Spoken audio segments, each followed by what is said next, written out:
গাইবান্ধার সাদুল্লাপুর উপজেলার নিভৃত একটি গ্রামের নাম মহিষবান্দি।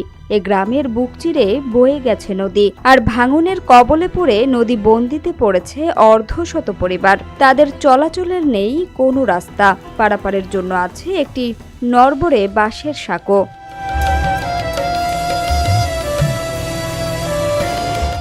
ঝুঁকিপূর্ণ এ সাঁকো আর অন্যের কৃষি জমির আইল দিয়ে চলাফেরা করতে হয় তাদের। এতে প্রাণহানিসহ নানা দুর্ভোগের শিকার হচ্ছেন তারা।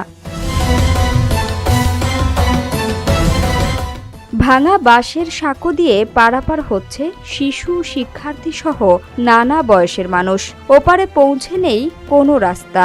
বাধ্য হয়ে কৃষকের জমির আইল দিয়ে হেঁটে উঠতে হয় মূল সড়কে। স্থানীয়রা জানায়, মহিষবান্দি পূর্বপাড়া স্থানে কয়েক যুগ ধরে শতাধিক পরিবার বসবাস করে আসছেন। এখানকার সবগুলো পরিবার দরিদ্র সীমার নিচে জীবনযাপন করছেন। তাদের অন্যের জমির আইল দিয়ে প্রায় 500 মিটার হেঁটে প্রধান সড়কে পৌঁছাতে হয়। তৎকালীন বাড়িগুলোর 3 পাশে নদী থাকলেও উত্তর পাশে ছিল না কোনো নদী।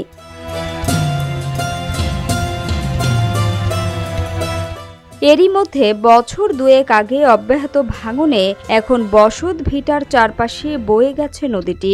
এক পর্যায়ে দক্ষিণ পাশে বিশাল খালে পরিণত হয়েছে, যার কারণে নদীবন্দী হয়ে পড়েছে দ্বীপের মানুষেরা।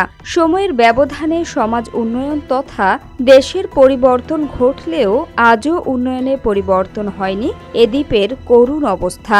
জনপ্রতিনিধিদেরও নজরে আসেনি ওই স্থানের রাস্তা ও ব্রিজ নির্মাণে।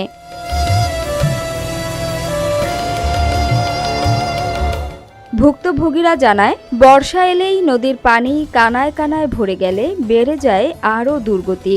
এছাড়াও হঠাৎ কোনো রোগী অসুস্থ হয়ে পড়লে তার জীবন নির্ভর করে সময়ের উপর।